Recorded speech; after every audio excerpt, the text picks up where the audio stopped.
February 18ರಿಂದ 5 ದಿನಗಳ ಕಾಲ ನಡೆಯಲಿದೆ ಹೊನ್ನಾವರ ಉತ್ಸವ. ರಾಣಿ ಚೆನ್ನಭೈರಾದೇವಿ ವೇದಿಕೆಯಲ್ಲಿ ಸಾಂಸ್ಕೃತಿಕ ವೈಭವ. ಸಾಂಸ್ಕೃತಿಕ ಕಲೆಗಳನ್ನು ಉಳಿಸಿ ಬೆಳೆಸುವ ಹಾಗೂ ಸ್ಥಳೀಯ ಸಾಧಕರನ್ನು ಪ್ರೋತ್ಸಾಹಿಸುವ ನಿಟ್ಟಿನಲ್ಲಿ ಫೆಬ್ರವರಿ 18ರಿಂದ 22ರವರೆಗೆ 5 ದಿನಗಳ ಕಾಲ ಹೊನ್ನಾವರ ಉತ್ಸವವನ್ನು ಆಯೋಜಿಸಲಾಗಿದೆ ಎಂದು ಸಿಂಚನ ಕಲೆ ಮತ್ತು ಗ್ರಾಮೀಣಾಭಿವೃದ್ಧಿ ಟ್ರಸ್ಟ್ನ ಕೃಷ್ಣಾನಂದ ಭಟ್ ತಿಳಿಸಿದರು. ಅವರು ಪಟ್ಟಣದ ಖಾಸಗಿ ಹೋಟೆಲ್ನಲ್ಲಿ ನಡೆದ ಪತ್ರಿಕಾಗೋಷ್ಠಿಯಲ್ಲಿ ಮಾತನಾಡಿ, ಸಿಂಚನ ಕಲೆ ಮತ್ತು ಗ್ರಾಮೀಣ ಅಭಿವೃದ್ಧಿ ಟ್ರಸ್ಟ್ ಹಾಗೂ ಹೊನ್ನಾವರ ಉತ್ಸವ ಸಮಿತಿಯ ವತಿಯಿಂದ ಪಟ್ಟಣದ ರಾಣಿ ಚೆನ್ನಭೈರಾದೇವಿ ವೇದಿಕೆಯಲ್ಲಿ ಅದ್ದೂರಿ ಕಾರ್ಯಕ್ರಮ ನಡೆಯಲಿದೆ ಎಂದರು. ಫೆಬ್ರವರಿ 18ರಿಂದ ಫೆಬ್ರವರಿ 22ರವರೆಗೆ ಹೊನ್ನಾವರ ಉತ್ಸವ ಅದ್ದೂರಿಯಾಗಿ ಆಚರಿಸುವುದಕ್ಕೆ ಮುಂದಾಗ್ತಾ ಇದ್ದೇವೆ. ಕಳೆದ ವರ್ಷ ಕೂಡ ಹೊನ್ನಾವರ ಉತ್ಸವ ಅತ್ಯಂತ ಅದ್ದೂರಿಯಾಗಿ ಹೊನ್ನಾವರದಲ್ಲಿ ಒಂದು ಹೊಸ ದಾಖಲೆಯನ್ನು ನಿರ್ಮಿಸುವ ರೀತಿಯಲ್ಲಿ ನಾವು ಹೊನ್ನಾವರ ಉತ್ಸವವನ್ನು ಆಚರಿಸಿದ್ವಿ. ಅದಕ್ಕೆ ಮುಖ್ಯವಾಗಿ ಕಾರಣ, ಕಳೆದ ವರ್ಷ ನಮ್ಮೊಂದಿಗೆ ಮಂಜುನಾಥ್ ನಾಯ್ಕ ಅವರು ಗೌರವಾಧ್ಯಕ್ಷರಾಗಿ, ಶಿವಾನಂದ ಹೆಗಡೆಯವರು ಗೌರವಾಧ್ಯಕ್ಷರಾಗಿ ಹಾಗೂ ಇದೆಲ್ಲ ಸಮಿತಿಯ ಪದಾಧಿಕಾರಿಗಳು, ಕಾರ್ಯಕರ್ತರು, ಊರಿನ ನಾಗರಿಕರು ಎಲ್ಲರ ಸಹಕಾರದಿಂದ, ತಮ್ಮ ಸಹಕಾರದಿಂದನೂ ಅತ್ಯಂತ ವಿಜೃಂಭಣೆಯಿಂದ ನಡೆದಿತ್ತು. ಈ ವರ್ಷ ಕೂಡ ಅದೇ ರೀತಿಯಾಗಿ ಹೊನ್ನಾವರ ಉತ್ಸವದ ಆಚರಣೆಗೆ ಮುಂದಾಗ್ತಾ ಇದ್ದೇವೆ.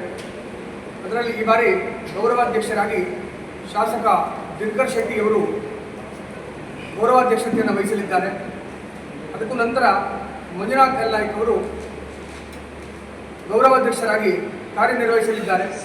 ಅವರು ಕಾರ್ಯನಿರ್ವಹಿಸುವುದಕ್ಕಿಂತ ಅವರಿಂದಲೇ ಈ ಕಾರ್ಯಕ್ರಮ ನಡೀತಾ ಇದೆ ಅನ್ನೋದರಲ್ಲಿ ಎರಡು ಮಾತಿಲ್ಲ. ಯಾಕೆಂದರೆ ಆರಂಭದಲ್ಲಿ ನಮ್ಮ ವಿನಾಯಕ್ ಶೆಟ್ಟಿಯವರು, ಆಮೇಲೆ ಶ್ರೀರಾಮ್ ಜಾಧವ್ ಅವರು, ನಾವು ಕೂಡ ಕಳೆದ ವರ್ಷ ಕೂಡ ನಾವು ಒಂದು ಆಲೋಚನೆಯನ್ನು ಇಟ್ಕೊಂಡು ಹೊನ್ನಾವರ ಉತ್ಸವ ಮಾಡಬೇಕು ಅನ್ನೋ ಆಲೋಚನೆ ಇಟ್ಕೊಂಡು ಹೊರಟಿದ್ವಿ. ಆಗಲೂ ನಮಗೆ ನಾವು ಸರ್ ಹತ್ರ ಕೇಳಿದವಾಗ ಮಂಜುನಾಥ್ ನಾಯ್ಕರಿಲ್ಲ, ನಾವು ಬರ್ತೇನೆ, ಚೆನ್ನಾಗಿ ಮಾಡಿ ಸಹಕಾರ ಕೊಡ್ತಾರೆ ಹೇಳಿದ್ರು. ಸಂಪೂರ್ಣ ನಮ್ಮ ಒಟ್ಟಿಗೆ 5 ದಿನಗಳ ಕಾಲ ಹಗಲು ರಾತ್ರಿಯಿಂದ ನಮ್ಮ ಒಟ್ಟಿಗೆ ಇದ್ದು ಆ ಕಾರ್ಯಕ್ರಮದ ಯಶಸ್ಸಿಗೆ ಆರ್ಥಿಕವಾಗಿಯೂ ಕೂಡ ತುಂಬ ಸಹಕಾರ ಕೊಟ್ಟಿದ್ದರು. ಅದು ಅಲ್ಲದೆ ಈ ವರ್ಷವೂ ಕೂಡ ನಾವು ಅವ್ರ ಹತ್ರ ರಿಕ್ವೆಸ್ಟ್ ಮಾಡಿಕೊಂಡು, ಸರ್ ನೀವು ಬರಬೇಕು, ನಮಗೆ ಈ ಕಾರ್ಯಕ್ರಮ ನಡೆಸಬೇಕು, ತುಂಬ ಆಸೆ ಇದೆ, ನೀವು ಸಹಕಾರ ಬೇಕು ಅಂತ ಹೇಳಿದಾಗ ಅವರು 100% ಸಹಕಾರ ಕೊಡ್ತೇನೆ ಅಂತ ಬಂದರು. ಅದಲ್ಲದೆ ಎಲ್ಲ ಜವಾಬ್ದಾರಿ ಈ ವರ್ಷ ಕಳೆದ ವರ್ಷಕ್ಕಿಂತ ಹೆಚ್ಚಿನ ಜವಾಬ್ದಾರಿಯನ್ನು ಅವರು ವಹಿಸಿಕೊಂಡಿದ್ದಾರೆ. ಉತ್ಸವ ಸಮಿತಿಯ ಗೌರವಾಧ್ಯಕ್ಷ ಮಂಜುನಾಥ್ ನಾಯ್ಕ್ ಮಾತನಾಡಿ, ಕಳೆದ ವರ್ಷದ ಯಶಸ್ಸಿನ ಸ್ಫೂರ್ತಿಯಿಂದ ಈ ಬಾರಿಯೂ ಕಾರ್ಯಕ್ರಮ ಹಮ್ಮಿಕೊಳ್ಳಲಾಗಿದೆ. ಯಾವುದೇ ರಾಜಕೀಯ ಭೇದವಿಲ್ಲದೆ ಪಕ್ಷಾತೀತವಾಗಿ ಈ ಉತ್ಸವವನ್ನು ಯಶಸ್ವಿಗೊಳಿಸುವುದು ನಮ್ಮ ಉದ್ದೇಶ. ಸ್ಥಳೀಯ ಕಲೆಗಳ ಅನಾವರಣದ ಜೊತೆಗೆ ಎಲೆಮರೆಕಾಯಿಯಂತಿರುವ ಸಾಧಕರನ್ನು ಗುರುತಿಸಿ ಸನ್ಮಾನಿಸಲಾಗುವುದು. ಈ ವೇದಿಕೆಯು ನಮ್ಮ ಭಾಗದ ಬೇಡಿಕೆಗಳ ಈಡೇರಿಕೆಗೂ ಧ್ವನಿಯಾಗಲಿದೆ ಎಂದರು.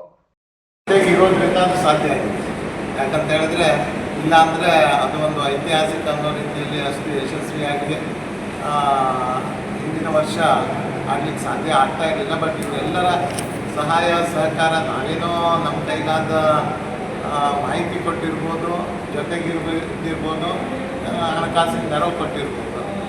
ಆದರೆ ಅದರ ಯಶಸ್ಸಿಗೆ ಈಗೇನು ನಮ್ಮ ಹಿಂದಿದ್ದಾರಲ್ಲ ಬೆನ್ನೆಲುಬಾಗಿ ಅವರಿಂದಲೇ ಅದು ಸಾಧ್ಯ.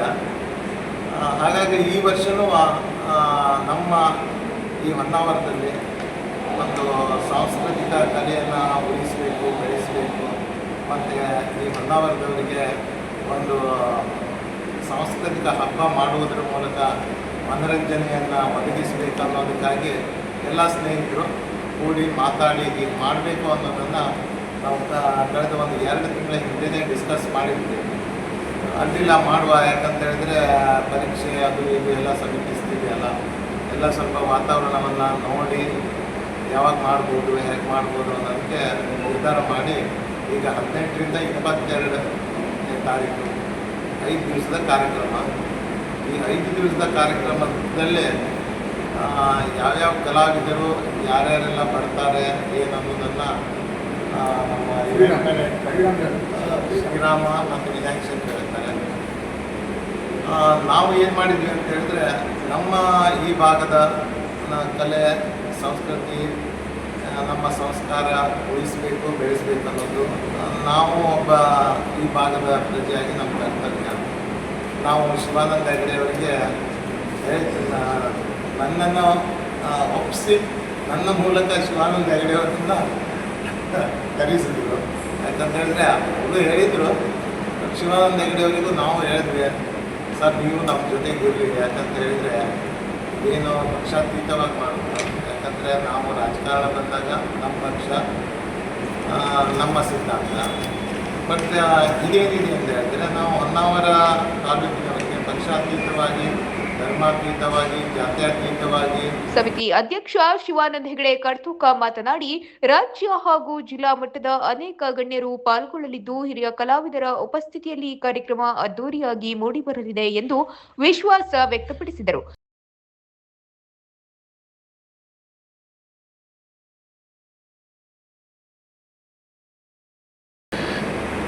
ಈ ಹೊನ್ನಾವರ ಉತ್ಸವ ಬಹಳ ವಿಜೃಂಭಣೆಯಿಂದ ನಡೆಯುತ್ತದೆ. ಈ ವರ್ಷ ಬಹಳ ವಿಶೇಷವಾಗಿ ಅನೇಕ ರಾಜ್ಯ ಮಟ್ಟದ ಗಣ್ಯರು, ಸಚಿವರು, ಅದರ ಜೊತೆಗೆ ಜಿಲ್ಲಾ ಮಟ್ಟದ ಅನೇಕ ಗಣ್ಯರು ಕೂಡ ಭಾಗವಹಿಸಲಿದ್ದಾರೆ. ಈಗ ವಿಶೇಷವಾಗಿ ತಾವು ಗಮನಿಸಿದ್ದೀರಿ, ಕುಮಟಾದಲ್ಲಿಯೂ ಕೂಡ ಈ ಗ್ರೌಂಡಿನ ತೊಂದರೆಯಿಂದಾಗಿ ಅಲ್ಲೂ ಕೂಡ ಕುಮಟಾದಲ್ಲಿ ಉತ್ಸವ ಕೂಡ ನಡೀತಾ ಇಲ್ಲ ಸ್ಥಿತಿಯಲ್ಲಿ. ಈ ಕರಾವಳಿಯಲ್ಲಿ ಈ ಭಾಗದಲ್ಲಿ ಇದು ವಿಶೇಷ ಉತ್ಸವ ಆಗಿದೆ. ಯಾಕೆಂದರೆ ಹಿಂದಿನ ಬಾರಿ ಮಾಡಿದಂಥ ಅನುಭವ ಇದೆ. ಹಿಂದಿನ ಬಾರಿ ಬಹಳ ಯಶಸ್ವಿಯಾಗಿ ಈ ಉತ್ಸವ ನಡೆದಿತ್ತು. 2025ರಲ್ಲಿ ಉತ್ಸವ ಭಾಳ ಯಶಸ್ವಿಯಾಗಿ ಅತಿ ಹೆಚ್ಚಿನ ಒಂದು ಜನಸಂಖ್ಯೆ ಸೇರಿದಂಥ ಈ ಹೊನ್ನಾವರದ ಇತಿಹಾಸದಲ್ಲಿ ಅತ್ಯಂತ ಹೆಚ್ಚಿನ ಜನಸಂಖ್ಯೆ ಸೇರಿದಂಥ ಉತ್ಸವ ಇದಾಗಿತ್ತು. ಈ ವರ್ಷ ಕೂಡ ಅದಕ್ಕೂ ಹೆಚ್ಚಿನ ಒಂದು ಜನರನ್ನು ಆಕರ್ಷಿಸುವುದರ ಮೂಲಕ ಅತ್ಯುತ್ತಮವಾದಂಥ ಕಾರ್ಯಕ್ರಮಗಳಿದ್ದಾವೆ. ಸ್ಥಳೀಯರಿಗೆ ಪ್ರೋತ್ಸಾಹ ಇದೆ, ಅನೇಕರಿಗೆ ಸನ್ಮಾನಗಳಿದ್ದಾವೆ, ಅವರನ್ನು ಗೌರವಿಸುವಂಥದ್ದು. ಅದೇ ರೀತಿ ಬೇರೆ ಬೇರೆ ಕಿರುತೆರೆ, ಹಿರಿತೆರೆ ಅನೇಕ ಕಲಾವಿದರು ಭಾಗವಹಿಸಲಿದ್ದಾರೆ. ಹೀಗೆ ಹಲವಾರು ವೈಶಿಷ್ಟ್ಯಗಳನ್ನು ಒಳಗೊಂಡಂಥ ಈ ಕಾರ್ಯಕ್ರಮ ಅತ್ಯಂತ ತಮ್ಮೆಲ್ಲರ ಸಹಕಾರದಿಂದ ಅತ್ಯಂತ ಯಶಸ್ವಿಯಾಗಿ ನೆರವೇರಲಿದೆ. ಇಲ್ಲಿ ಹೊನ್ನಾವರದ ಜನತೆ ಹೆಚ್ಚಿನದಾಗಿ ಇವತ್ತು ಬಹಳಷ್ಟು ಜನ ಬಂದಿದ್ದಾರೆ. ಇವರೆಲ್ಲರ ಸಹಕಾರವೇ ಇದಕ್ಕೆ ಮುಖ್ಯವಾಗಿ ಕಾರಣ ಅಂತೇಳಿ ಹೇಳಲಿಕ್ಕೆ ಸಂತೋಷ. ಸಮಿತಿಯ ಉಪಾಧ್ಯಕ್ಷ ಶಿವರಾಜ್ ಮಿಸ್ತಾ ಮಾತನಾಡಿ, ಸಾಂಸ್ಕೃತಿಕ ಕಾರ್ಯಕ್ರಮಗಳಿಗಾಗಿ ಬೇರೆ ಊರುಗಳಿಗೆ ಹೋಗುವ ಅನಿವಾರ್ಯತೆ ತಪ್ಪಿಸಿ ಹೊನ್ನಾವರದಲ್ಲೇ ದೊಡ್ಡ ಮಟ್ಟದ ವೇದಿಕೆ ನಿರ್ಮಿಸಲಾಗಿದೆ ಎಂದು ಹೆಮ್ಮೆ ವ್ಯಕ್ತಪಡಿಸಿದರು. ಶ್ರೀರಾಮ್ ಜಾದುಗಾರ್ ಮಾತನಾಡಿ, ಮೊದಲ ದಿನ ಜಯ ಕರ್ನಾಟಕ ಜನಪರ ವೇದಿಕೆಯಿಂದ ಮ್ಯೂಸಿಕಲ್ ನೈಟ್ ಹಾಗೂ ಸರಿಗಮಪ ಕಲಾವಿದರಿಂದ ಗಾಯನ, ಎರಡನೇ ದಿನ ಲಿಟಲ್ ಮಿಸ್ ಹಾಗೂ ಮಿಸಸ್ ಕರಾವಳಿ ಫ್ಯಾಷನ್ ಶೋ, ತೀರ್ಪುಗಾರರಾಗಿ ಚಿತ್ರನಟಿಯರು ಹಾಗೂ ಬಿಗ್ ಬಾಸ್ ಖ್ಯಾತಿಯ ರಕ್ಷಿತಾ ಶೆಟ್ಟಿ ಆಗಮಿಸಲಿದ್ದಾರೆ. ಮೂರನೇ ದಿನ ಸಂತೋಷ್ ಲಾಡ್ ಫೌಂಡೇಶನ್ ವತಿಯಿಂದ ಅಣ್ಣಪ್ಪ ಇವೆಂಟ್ಸ್ ತಂಡದಿಂದ ಮನರಂಜನೆ, ಕಾಮಿಡಿ ಕಿಲಾಡಿಗಳು ತಂಡ ಹಾಗೂ ಡಿಕೆಡಿ ಖ್ಯಾತಿಯ ನೃತ್ಯಪಟುಗಳ ಪ್ರದರ್ಶನ. ನಾಲ್ಕನೇ ದಿನ ಮ್ಯೂಸಿಕಲ್ ನೈಟ್ ಹಾಗೂ ವಿಶೇಷ ಆಕರ್ಷಣೆಯಾಗಿ ಫೈರ್ ಡ್ಯಾನ್ಸ್. ಐದನೇ ದಿನ ಕಂಬದ ರಂಗಯ್ಯ, ನದಿರಾ ಭಾನು ಮತ್ತು ಪಲ್ಲವಿ ಪ್ರಭು ತಂಡದಿಂದ ಮನರಂಜನೆ ನಡೆಯಲಿದೆ ಎಂದರು. ಈ ಸಂದರ್ಭದಲ್ಲಿ ಯುವ ಮುಖಂಡ ಸಂದೇಶ್ ಶೆಟ್ಟಿ, ಜಯ ಕರ್ನಾಟಕ ಸಂಘಟನೆಯ ಪ್ರದೀಪ್ ಶೆಟ್ಟಿ, ಸಂಘಟಕರಾದ ವಿನಾಯಕ್ ಶೆಟ್ಟಿ, ನವೀನ್ ಹಳದಿಪುರ, ಕೃಷ್ಣ ಹರಿಜನ್, ಬಾಲು ಭಂಡಾರಿ, ಮೋಹನ್ ಆಚಾರಿ, ಕೇಶವ್ ಮೇಸ್ತಾ, ಮಂಜುನಾಥ್ ಭಂಡಾರಿ, ಶ್ರೀನಿವಾಸ್ ನಾಯ್ಕ್ ಮುಂತಾದವರು ಇದ್ದರು.